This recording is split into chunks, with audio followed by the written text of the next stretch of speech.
How's it going, everyone? I wanted to go over this game with you guys that I just played. This game I just played right after day the day 23 game, and I was able to get back to 1400 in this game. And it was a crazy game. It was a game in the Vienna Gambit, and I made some mistakes, but the mistakes turned into a crazy attack for me. So let's check it out. So I started with e4, e5, knight c3, knight f6. And if you remember in the Learn to Crush with the Vienna Gambit, this is your cue to play f4. So knight f6 is f4. He went knight c6. I took on e5. He took it back on e5. I pushed the pawn d4. He retreated the knight. I attacked this knight. And here he moved to queen e7. And I thought for a second here. And I went queen e2. And this was actually a mistake because I totally forgot that my queen was protecting the d4 pawn. And so I got into a little trouble here. I was like, man, what do I do? I realized that as soon as I moved this here, I realized that he could attack my queen and take that pawn. And yeah, I mean, this is a familiar position in the queen's, or in the Vienna Gambit. It's just that this knight usually isn't here. And so I just kind of forgot that. I just was playing moves based on what was familiar to me. So he went there. He took the pawn. I decided to take the knight here. And this was actually another mistake. I was like, well, I guess we'll just have a queen trade and all my pieces will be developed, not realizing that he had this move, which is a check, right? So he took the queen. I was wondering, could he have just played check here? Right, then here. Take, I guess not. That would have been worse for him. So yeah, he didn't have that move. So what did we do here? Let's get back to the, I went here, he went there. I decided to take, he traded. I took back with the bishop and he did this check and forked my rook and king. And I was feeling pretty stupid at this point. I was like, man, I really messed up this opening. So I moved my king to d1. He took the knight.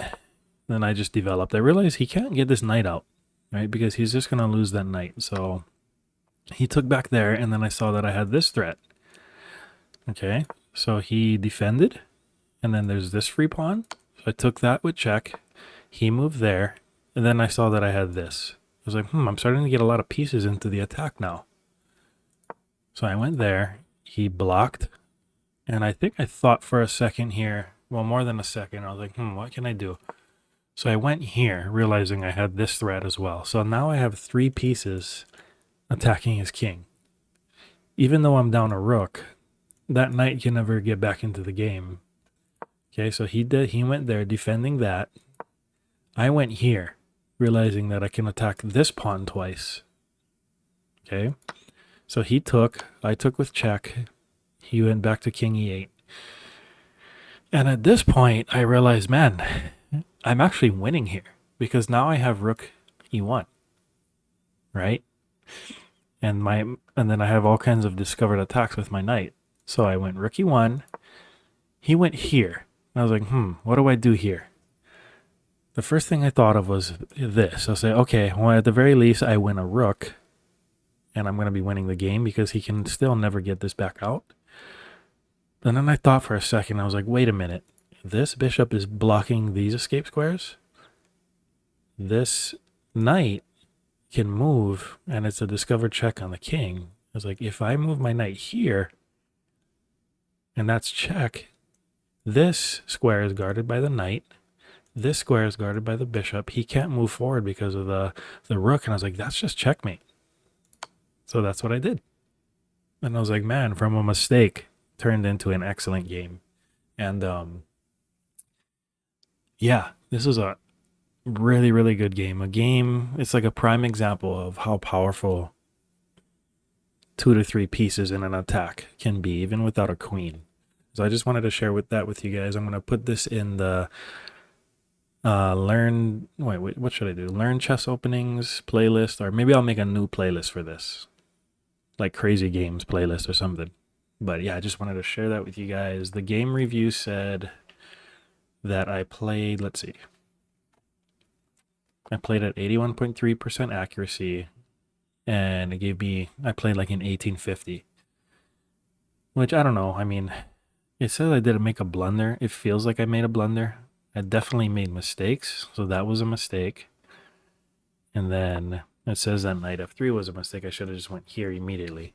So, but I'm actually glad I went there because that brought a knight into the game, and I was way ahead of development, even though I'm down a piece. And so, yeah, it's just one of those examples of how activity a lot of times can be more important than material.